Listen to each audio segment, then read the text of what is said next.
मसीह यीशु के ज़िंदा और पवित्र नाम में मेरी तरफ से आप सबकी खिदमत में इस्लाम। मैं हूं pastor Yunus Salam, PMI Bible college की तरफ से आपकी खिदमत में हाज़िर हुआ हूं ज़बूर की तफसीर के साथ। तो हम बात कर रहे थे पहले ज़बूर की चौथी आयत तक हमने बात की है। आज हम उसकी पहले ज़बूर की 5वीं आयत को तलावत करेंगे और आगे बढ़ेंगे।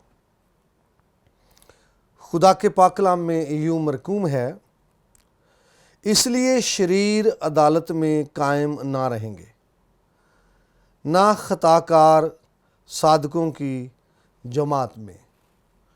खुदाम के पाक कलाम के सबसे आज में बड़ी बरकत मिले, आमीन। ज़बूर नंबर 1, अगर आप इसको देख रहे हैं, लगातार हमारी एपिसोड आपने देखी हैं, तो इसमें आपने बारहा ये सीखा है कि इसमें शरीरों का और रास्तबाजों का मुवाजना है। दोनों को मद्देनज़र रखते हुए बात की गई है, तकाबली जायज़ा है। और यहाँ पर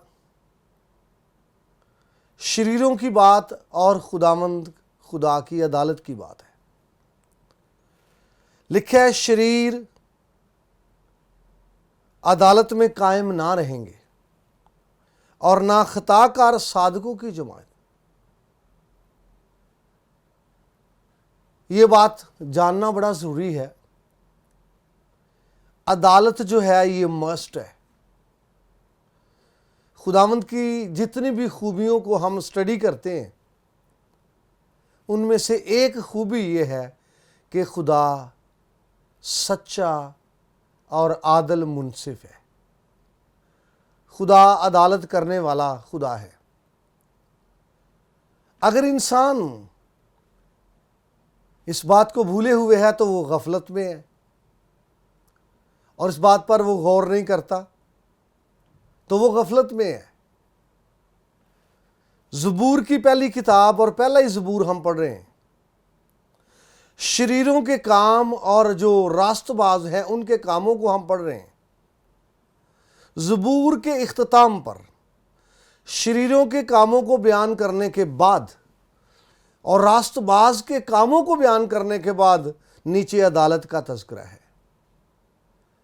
तो यहां से जो हम सीखते हैं वो ये है कि इस दुनिया के अंदर हमारे काम जो हैं, शरीरों के काम या रास्तबाजों के जो काम हैं, उसके बाद जो अदालत है वो नहायत ज़रूरी है और खुदा की तरफ से मुकर्रर है। आखिरी अदालत, बड़ी अदालत तो वो है, लेकिन बाइबल हमें ये बताती है, बाइबल की हिस्ट्री के अंदर, बाइबल की तारीख के अंदर, कि खुदा जो है उसने फी ज़माना लोगों की अदालत की है और उसने लोगों की अदालत करने के लिए, कौमों की अदालत करने के लिए मुख्तलिफ चीज़ों को आलाकार बनाया है। आपको याद होना चाहिए, नूह के ज़माने में खुदा ने पानी के थ्रू लोगों की अदालत की और लूत के ज़माने में सदूम और अमूरा की जो अदालत है वो आग और गंधक के थ्रू हुई। इसी तरह से हर दौर के अंदर खुदा ने लोगों की अदालत की है। और आपको याद होना चाहिए कि जब पानी के थ्रू अदालत हुई या पानी को खुदा ने आलाकार बनाया तो कश्ती में 8 जानें महफूज थी। अदालत हुई है, 8 जानें जो हैं वो हलाक नहीं हुई, वो हलाकत की लपेट में नहीं आई और बाकी अवाम और बाकी दुनिया जो है पानी से हलाक हुई। इसी तरह से सदूम और अमूरा की अदालत करने से पहले खुदा ने लूत से कहा, तू और तेरा ख़ानदान और तेरे रिश्तेदार जो हैं उनसे बात कर और यहाँ से निकल जाओ। तो ये बड़ी ज़रूरी बात है, गौर करें। यहाँ लिखा है कि शरीर अदालत में कायम ना रहेंगे, ना खताकार सादकों की जमात में। दोनों की नेचर फर्क है, दोनों के प्रोग्राम फर्क है, दोनों की रगबत फर्क है, दोनों की खसलत फर्क है, शरीरों की और राष्ट्रबाजों की। और ये कभी भी इकट्ठे रह नहीं सकते, इनका कोई कॉम्बिनेशन है ही नहीं, ये इकट्ठे नहीं रह सकते। तो अदालत जब हुई है नूह के ज़माने में, नूह और उसके साथ 8 जाने, नूह समेत 8 जाने हैं, वो बच गए हैं और शरीर तबाह। सदूम और अमूरा में आग और गंधक से शहर तबाह हुए, लूत और उसकी बेटियां बच गई हैं। यकीनन खुदा आदिल है, आदिल मुनसिफ है और वो अदालत करता है। आज अगर शरीर अदालत की परवाह नहीं करता, अदालत के दिन को याद नहीं रखता, अदालत के वक्त को याद नहीं रखता, खुदा की खूबियों में जो ये खूबी है कि खुदा आदिल मुनसिफ है, इसको याद नहीं रखता, तो यकीनन वो अपने आप को धोखा दे रहा है, धोखे में है और नुकसान उठाएगा। पहला ही ज़बूर है, ज़बूर की पहली किताब है। यूं समझे कि ये हम इंटर हो रहे हैं ज़बूर की किताब में। यूं समझे कि ज़बूर की किताब का ये एक दरवाज़ा है और इसी में तकाबली जायज़ा बयान किया गया है, दोनों के काम बयान किए गए हैं, शरीर के और सादिक के, और नीचे अदालत का भी तज़किरा किया गया है। इसका मतलब है जो अदालत है ये मस्ट है। भाई अदालत जो है शरीर के लिए तो ये परेशानी का आलम हो सकता है, अदालत जो है शरीर के लिए ये परेशानी की खबर हो सकती है। लेकिन मैं आपको बताना चाहता हूं, अगर कोई रास्तबाज है, अगर कोई खुदा परस्त है, अगर कोई खुदा से प्यार करने वाला है, अगर किसी की रग़बत खुदा में और खुदा के कलाम में है, तो अदालत का दिन उसके लिए खुशी और शादमानी का दिन है। हालेलुया।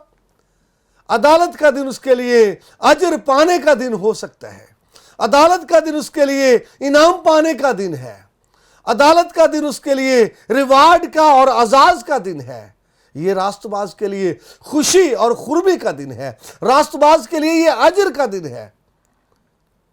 अगर ये अफसुर्दगी का दिन है तो शरीर के लिए, अगर ये परेशानी का दिन है तो ये गुनाहगार के लिए, अगर ये परेशानी का आलम है तो खताकार के लिए। इसलिए ज़रूरी है याद रखना कि अदालत का जो दिन है वो खुदा की तरफ से मुकर्रर है, और ये है खुदा के कलाम में लिखा है नए अदनामे के अंदर कि जिस तरह मुर्दों का एक बार मरना है और जिंदा होना है, और उसी तरह से अदालत का एक दिन मुकर्रर है। तो इसको भूलना नहीं चाहिए, मद्देनजर रखना चाहिए, इसको याद रखना चाहिए, अदालत के रोज को, अदालत के दिन को। और मैं आपको बताना चाहता हूं दूसरी बात। पहली तो बात यह है कि जो लोग अपने आप को गफलत की लपेट में दिए हुए हैं और अदालत के दिन को याद नहीं रखते हुए, दूसरी बात ऐसे लोगों की करना चाहता हूं जो अपने आप को कुछ समझते हैं या ठीक है इस तरह चल रहे हैं, खुदा के साथ प्योरिटी के साथ तो नहीं चल रहे, खुदा के साथ वफादारी के साथ तो नहीं चल रहे, लेकिन बस अपने आप को तसल्ली दिए हुए हैं। और इसके हवाले से मैं आपको बताना चाहता हूँ, कलाम में बड़ी खूबसूरत आयत दानियल की किताब में बादशाह के हवाले से लिखी गई, बेलशस्सर बादशाह के हवाले से, कि तू तोला गया और कम निकला। तो तोला गया, इसकी क्या डेफिनेशन हम कर सकते हैं? तोला गया, इससे क्या मुराद हो सकती है? भाई तू तोला गया, इससे मुराद यही हो सकती है कि तेरी अदालत हुई। ये तोला जाना अदालत की अक्कासी करता है, ये मापा जाना, पमाइश करना, ये भी अदालत की अक्कासी करता है, ये चेक किया जाना अदालत की अक्कासी करता है। तो खुदा ने उससे कहा बादशाह से, तू तोला गया और कम निकला। और ये बड़ी खतरनाक बात है, अगर कोई अपने आप को कुछ नहीं है और कुछ समझे तो ये खतरनाक बात है। कलाम में तीसरी बात ये करना चाहता हूं, कलाम में ये लिखा है कुछ ऐसी राहें हैं जो इंसान को सीधी मालूम होती हैं, आखिर पर क्या हो सकता है? हलाकत और तबाही। तो यहां पर लिखा है शरीर अदालत में कायम ना रहेंगे। अदालत में जब इंसाफ हो रहा है, जब मुंसिफ बैठा हुआ है, जब इंसाफ करने वाला मौजूद है, जब तख्त लग चुका है, शरीर उसके सामने खड़ा नहीं रह सकता, क्योंकि खुदा तो उसके अंदर को, बातन को जानता है। खुदा उसकी सोचों से भी वाकिफ है। इसलिए बड़ा जरूरी है हम अदालत के दिन को मद्देनजर रखें और याद करें। ऊपर शरीरों के कामों का तस्करा, रास्तबाज के कामों का तस्करा, और नीचे फिर अदालत है। मेरे भाई, मेरे बहन, मेरे अजीज, जो काम तू कर रहा है देखा जाएगा, परखा जाएगा, और कभी तेरे काम पर शिकवा भी हो सकता है। काम पर शिकवा करते हुए मुकाशफा की किताब में खुदा ने फरमाया कि मैंने तेरे किसी काम को अपने नजदीक पूरा नहीं पाया। देख तेरे काम कैसे हैं, मेरे काम कैसे हैं, देखना है, क्योंकि जो अदालत है ये जरूरी है। अदालत जो है ये करीब है। अदालत जो है ये होने वाली है, और ये हो नहीं सकता कि अदालत ना हो। भाई अदालत लाजमी है। हाँ जी, अदालत लाजमी है। मुर्दों की क़यामत लाजमी है, उसके बाद अदालत भी लाजमी है। इसलिए ज़बूर नवीस ये बताता है कि जब अदालत होगी तो जो शरीर है ये अदालत में कायम नहीं रह सकते। डेफिनेशन में आप जाएं, यहां तो लफ्ज़ इस्तेमाल हुआ है, इस्तिलाही तौर पर इस्तेमाल हुआ है कि अदालत में कायम नहीं रह सकते। आप मजीद इसकी डेफिनेशन में जाएं तो आपको यही मिलेगा कि मुनसफ के सामने खड़े नहीं रह सकते, अदालत करने वाले के सामने खड़े नहीं रह सकते। इसलिए जरूरी इस बात को याद रखना कि हमारी अदालत होने वाली है। आयत का दूसरा हिस्सा, ना खताकार सादकों की जमात में। भाई इनका कोई कम्बिनेशन ही नहीं है, इनका कोई जोड़ ही नहीं है, इनकी सोच ही अलग अलग है, इनके प्रोग्राम अलग है, प्लानिंग इनकी अलग है, इनकी संगत ही फर्क है, ये इकट्ठे रह ही नहीं सकते। इसलिए ज़बूर नवीस ने यह बता दिया कि शरीर और खताकार वो सादकों की जमात में नहीं रह सकते। ज़बूर के शुरू में हमने ये पढ़ा था, पहली आयत के दूसरे हिस्से में, और खताकारों की राह में खड़ा नहीं होता, क्योंकि इनका कम्बिनेशन ही नहीं है, इनकी सोच ही नहीं मिलती। बंदा कहाँ पर जाता है, कहाँ पर उठता है, बैठता है, कहाँ संगत करता है, जिनके साथ सोच मिलती हो। इसलिए शरीर की और रास्तबाज की सोच एक नहीं है, और यकीनन जाने ये उनमें शामिल नहीं हो सकते। और अदालत का स्केच नया नियम के अंदर यीशु मसीह ने पेश किया है। आप जानते हैं क़यामत के बाद सभी लोग जमा हैं और बड़ा तख्त लगा हुआ है, और यीशु मसीह ने एक गिरोह उसके दाएं हाथ है और दूसरा बाएं हाथ है, और यीशु मसीह ने दाहिने हाथ वालों को मुबारकबाद पेश की है, वेलकम किया है। आओ मेरे बाप के मुबारक लोगों।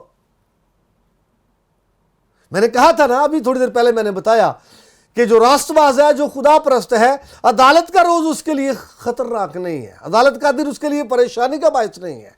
लेकिन शरीर के लिए अदालत का दिन परेशानी का बायस है।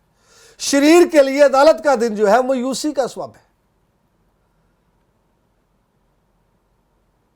अगर रास्तबाज है उसके लिए अजर की बात हो सकती है। यीशु मसीह ने कहा, आओ मेरे बाप के मुबारक लोगों। उस मेराज को ले लो जो तुम्हारे लिए तैयार की गई है, और शरीरों को वहां पर भी डांट, ऐ मलाउनो मेरे सामने से चले जाओ। तो ये कभी इकट्ठे नहीं रह सकते, इस बात को याद रखना है। इकट्ठे नहीं रह सकते। जब लूका का इंजीली बयान उसका 16वां चैप्टर अब्राहम की कहानी है और लाजर की कहानी बयान की गई है, तो आपको याद होना चाहिए वो दोनों अलग अलग हैं। बेशक दोनों मर गए, तो दोनों क्या है? अलग है। जब अब्राहम ने तकाजा किया कि लाजर को भेज, अपनी उंगली का सिरा पानी में भिगोकर मेरी जुबान तर करे, तो क्या लाजर को भेज दिया गया? उसने कहा नहीं, ये नहीं आ सकता। हमारे और तुम्हारे दरमियान में एक बड़ा गड़ा वाकया है, यहां से कोई उस तरफ जाना चाहे नहीं जा सकता, ना आ सकता है। तो याद कीजिए, ये राष्ट्रबाज और शरीर कभी इकट्ठे नहीं रह सकते। इसलिए यहां लिखा है, बयान है ना खताकार साधकों की जमात में। 6ठी आयत आपके लिए तिलावत करना चाहता हूं, क्योंकि खुदावंद साधकों की राह जानता है पर शरीरों की राह नाबूद हो जाएगी। इस दुनिया के अंदर रास्तबाज साधक ठीक राह पर चलने की वजह से दुख उठाता है। आपको याद होना चाहिए, यीशु मसीह ने यूहन्ना का इंजीली बयान उसका 14वां बाब उसकी 6ठी आयत में कहा, राह, हक और जिंदगी मैं हूं। और जब हम राह का मुआसना करते हैं तो जिंदगी की राह है और सुकड़ा राह है और हलाकत की राह है और तंग राह है। तो यहां पर लिखा है खुदा साधकों की राह जानता है। पहली बात याद कीजिए, इस दुनिया के अंदर रहते हुए साधक अच्छी राह पर चलता है, नेक राह पर चलता है, उस राह पर चल रहा है जो खुदा की बादशाही को जाती है। उस राह का तयन किए हुए है, उसका टारगेट वो राह है जो ठीक राह है, जो खुदा की बादशाही की तरफ जाती है, वो राह है। लेकिन शरीर की राह हलाकत की राह है, बर्बादी की राह है, तबाही की राह है। और यहां लिखा है खुदावंद साधक की राह जानता है। मेरे भाई, मेरी बहन, अगर तू खुदा की राह पर चलते चलते तुझे परेशानियों का सामना है, खुदा की राह पर चलते चलते तुझे शर्मिंदगी का सामना है, खुदा की राह पर चलने से तुझे हालात का और गुर्बत का सामना है, तो मत परेशान हो। तेरा खुदावंद तेरी राह जानता है। तेरी राह किस कदर कठिन है, किस कदर मुश्किलात में से गुजर कर तू उस राह पर चल रहा है। और अगर कोई उस राह पर चलते चलते उस राह को छोड़ दे तो उसको कहते हैं गुमराह। क्या? गुमराह। गुम और राह दो अल्फाज से मिलकर ये बना है गुमराह। राह से हट जाना, राह से गुम जाना, राह को छोड़ देना, यह है गुमराह। और मैं आपको बताना चाहता हूं, इस दुनिया के अंदर बड़े रास्तबाज, बड़े खुदा के लोगों ने इस राह पर चलने की कोशिश की है और वो खुदा के फजल से चल रहे हैं और हालात का शिकार हैं और मसाइल में घिरे हुए हैं, लेकिन वो अपनी राह को तब्दील नहीं करते। मेरे भाई, मेरी बहन, मत कभी शिकवा करना।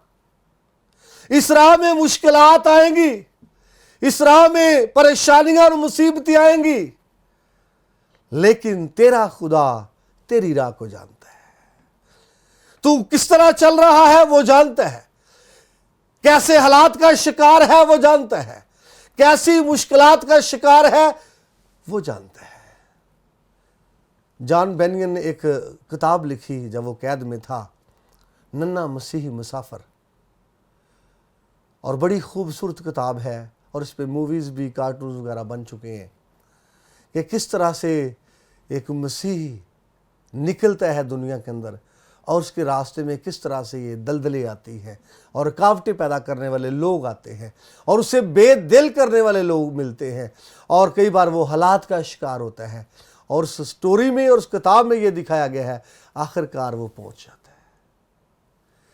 तो मैं उन ईमानदारों को दाद देना चाहता हूं जो गुनाह की गुलामी से निकले हुए हैं, जिन्होंने शैतान के चुंगल से यीशु मसीह के लहू के वसीले से अपने आप को आज़ाद किया और वो ठीक राह पर चल रहे हैं। ज़बूर 119 में बड़ा खूबसूरत गाते हैं, पंजाबी में इसको इस तरह से लिखा गया है, धन हाल उन्हां दा है जो ठीक चाल चलते। तो अगर तू मुश्किलात का शिकार है, गुर्बत का शिकार है, हालात का शिकार है, मसाइल का शिकार है, परेशानियों का शिकार है, लेकिन तू ठीक राह पर चल रहा है, तो मेरे भाई मत परेशान हो। तेरा खुदा तेरी राह को जानता है। तेरा खुदा उस राह से वाकिफ है और सारे हालात से वाकिफ है जिनसे तू गुजर रहा है, और यकीनन तेरा खुदा तुझे संभालेगा और लेकर चलेगा। यहां पर एक तो ये बात थी कि खुदावंद साधकों की राह जानता है, साधकों की राह जानता है। यहां बात एक्चुअली जो है, जानता तो वो शरीरों की राह भी है। अगर हम इल्मी तौर पर बात करें कि खुदा को इल्म है उनकी राह का भी, लेकिन यहां पर जो बात की गई है वो ये है कि खुदा जानता है और तेरे सारे मामला से वाकिफ है और तुझे वो अजर देगा।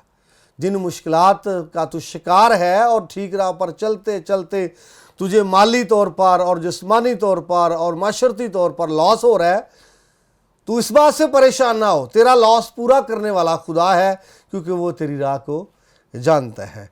आखिरी हिस्सा इस आयत का, पर शरीरों की राह नाबूद हो जाएगी। आखिरी बात है, आखिरी हिस्सा है। राह शरीरों की भी है और राह साधकों की भी है। आखिरी हिस्से में शरीरों की राह बात की गई है, राह की। इससे पहले साधकों की राह की बात की गई थी, और जो शरीरों की राह है उसकी बात की गई है कि उनकी राह नाबूद हो जाएगी, क्योंकि खुदा शरीरों के साथ नहीं है। खुदा शरीरों की राह से खुश नहीं है, शरीरों की राह टेढ़ी है। सो प्रोग्राम का जो वक्त है वो इख्तिताम को पहुंचा है और मैं यहाँ पर इसको वाइंड अप करना चाहता हूँ। आए अपने सरों को झुकाएं, अपनी आंखें बंद करें, दुआ मांगें। अज़ली अबदी वफ़ादार खुदा, तेरा शुक्र करते हैं। तेरा सुंदर कलाम, तेरा पवित्र कलाम हमारी राह के लिए जो रोशनी और चिराग है, लोग इसको अपने दिलों में जगा दें और बरकत पाएँ और तुझे इज़्ज़त और जलाल मिले, और उस चैनल के थ्रू तेरा काम बढ़ता जाए, यीशु मसीह के नाम में, आमीन।